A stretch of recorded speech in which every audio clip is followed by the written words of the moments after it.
Você sabia que o uso da colchicina com o intuito de abortar a crise de dor na gota aguda tem diferentes resultados a depender de quando você toma a medicação?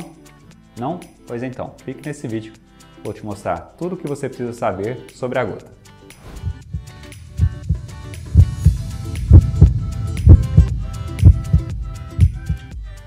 Fala Docs, beleza? Rafael aqui. Sejam bem-vindos ao meu canal. Sou médico especialista em clínica médica e medicina de urgência. Hoje vou revelar a vocês 5 questões sobre a gota que os tornarão expert nessa doença tão frequente em nosso meio. Questão número 1. Por que gota? De onde vem esse nome? A primeira descrição dessa doença remonta dos primórdios da medicina, lá no século V a.C., feito por Hipócrates. Mas o termo gota só surgiu mesmo na época do feudalismo, no século XIII d.C., lá na Baixa Idade Média, pela crença que essa doença se originava de um fluido pingado sobre o pé da pessoa, feita por um espírito do mal, enquanto o paciente dormia. Isso por quê? Porque a dor é semelhante àquela provocada por uma gota de um fluido escaldado sobre a pele da pessoa, causando uma dor imensa e súbita. Você, Satanás!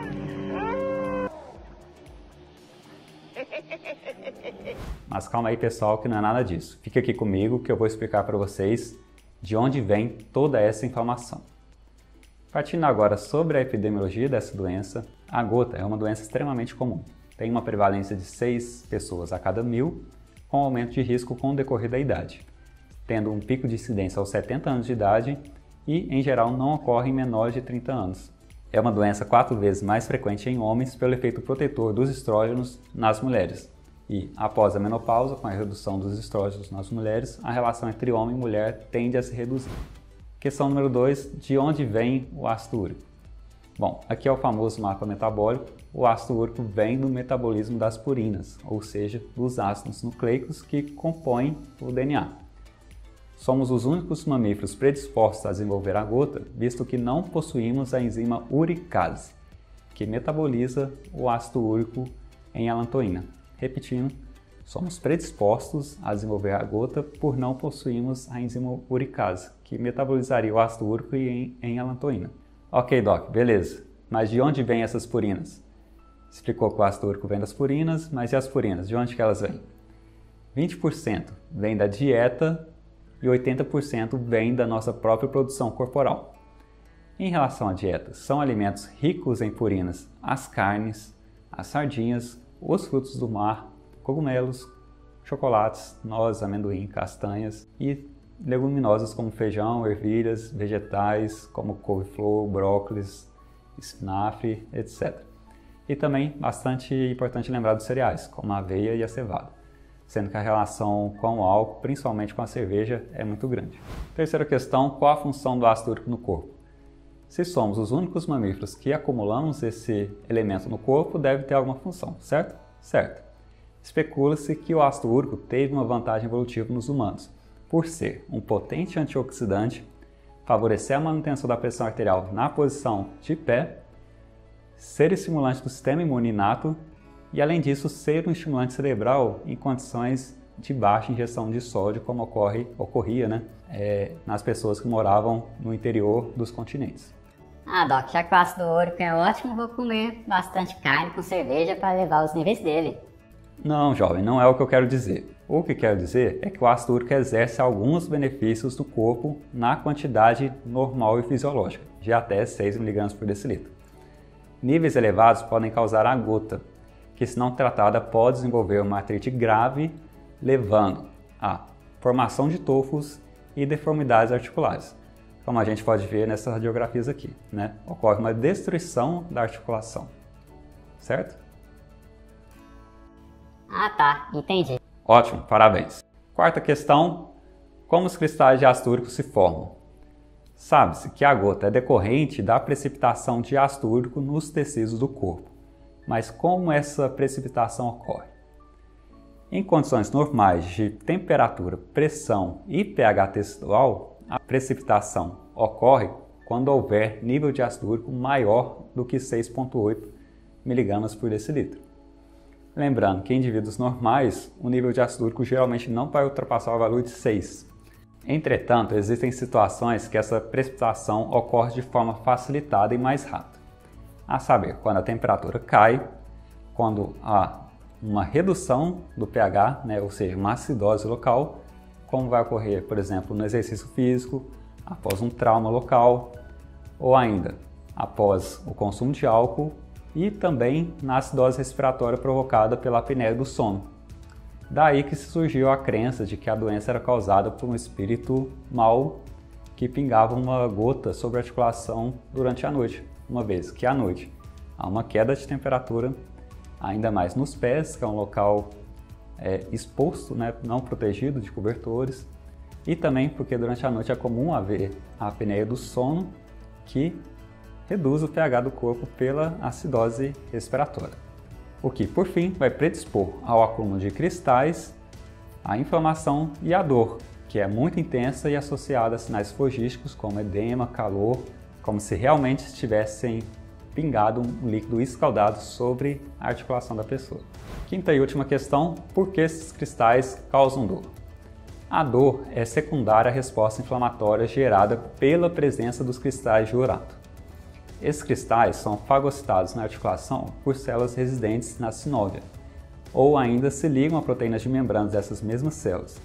Daí, quando fagocitados, os macrófagos não conseguem digerir esses cristais, o que vai promover a ativação do inflamassomo, que é um sensor de lesão da célula, que promove dali liberação de mediadores pró-inflamatórios como o óxido nítrico, as interleucinas 1, 6 e 8, prostaglandinas e TNF-alfa, que vai recrutar mais neutrófilos e mais macrófagos que vão causar assim uma reação em bola de neve, que resulta na inflamação vista. Resumindo, esses cristais causam dor por uma injeção dos macrófagos e neutrófilos, que tentam fagocitar esses cristais e não conseguem. Um fato relevante é que o uso da colchicina, medicação que inibe a ação das células fagocíticas, por inibir a fagocitose desses cristais, só é válida com o intuito de abortar na crise de gota quando usada em até 36 horas do início da dor, sendo que a maior eficácia ocorre quando é usada em até 12 horas do início da dor. Fora dessa janela das 36 horas, o efeito da colchicina é tão somente profilática, devendo ser usado um anti-inflamatório com o intuito de melhorar os sintomas. Repetindo, pois essa informação é muito importante, para abortar a crise de gota, a colchicina tem maior eficácia quando usada em até 12 horas do início da dor. Após 36 horas, ela não causará nenhum efeito em reduzir a inflamação. Apenas terá um efeito profilático, prevenindo uma futura crise. E se vocês já viram meu vídeo passado, já sabe que quem fica no meu canal até o fim ganha bônus! Uhul! Então vamos lá, docs. Questão bônus sobre a gota. Quando indicar o controle do nível de ácido úrico? Basicamente são essas indicações aqui. São indicados em pacientes com 2 ou mais crises por ano, na presença de deformidade articular ou presença de tofos, em indivíduos com gota com diagnóstico antes dos 40 anos, na hiperuricemia muito elevada, ou seja, quando o ácido está acima de 8, associada pelo menos a um episódio passado de crise de gota. E ainda naqueles pacientes com passado de crise de gota e presença de doenças associadas, como a pressão alta, doença renal, diabetes e insuficiência cardíaca. Em todos esses casos, o uso da medicação hipouricemiante, como o allopurinol, deve ser mantido mesmo quando sem sintomas, até que haja um controle sustentado dos níveis de ácido úrico. Repetindo, até que haja um controle sustentado dos níveis de ácido úrico. Ressaltando que o ácido úrico elevado sem passado de crise de gota não é uma indicação de tratamento. O medicamento mais amplamente usado é o allopurinol. Ele é um bloqueador da enzima que forma o ácido úrico, evitando assim a formação dos cristais de urato. Por isso, caso tenha tido crise de gota, procure uma avaliação de um clínico ou ainda de um reumatologista. Ele vai te orientar o tratamento e acompanhamento da forma correta.